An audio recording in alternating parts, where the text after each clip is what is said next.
J'ai vu le monsieur, puis il y avait mon gérant qui était Serge à côté de moi. Puis j'ai regardé, j'ai dit Serge, va me chercher le DEA tout de suite.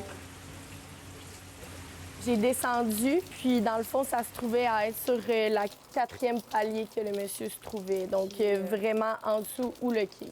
Le monsieur, il avait un teint gris. Je voyais que ça allait pas. Il était vraiment foncé. Son teint était pas beau. Je connaissais pas le contexte. Est-ce que le monsieur il avait mangé? S'était-tu fait piquer? Il était-tu connu pour avoir des allergies? C'était-tu un problème diabétique? Je voyais que sa condition a changé puis a dégradé vraiment rapidement.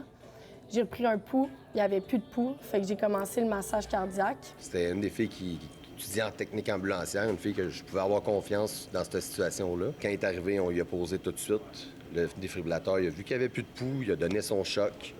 Puis après ça, le massage cardiaque de la part d'Alison, puis le client est revenu à la vie. Ça a pris peut-être 7-10 minutes avant que le policier de la SQ arrive. Fait que quand il est arrivé, moi, j'ai laissé le policier de la SQ comme poursuivre puis superviser un peu l'intervention. Puis le monsieur était tellement bien entouré que moi, j'ai pu poursuivre mon travail puis aller voir mes tables. Le monsieur il était encore conscient, rendu à l'hôpital, puis il se faisait prendre en charge par le CH. Elle a été incroyable, pour vrai. Incroyable. Elle a gardé son stress malgré que tout le monde était attroupé autour d'elle.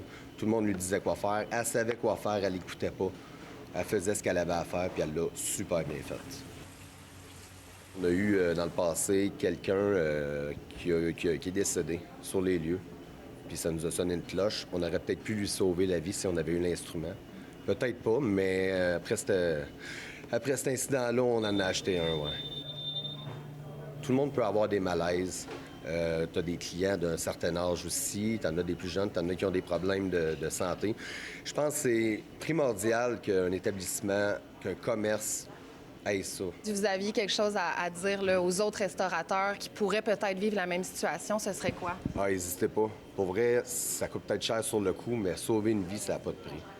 Est-ce qu'un événement comme ça te confirme que tu es dans la bonne branche d'études?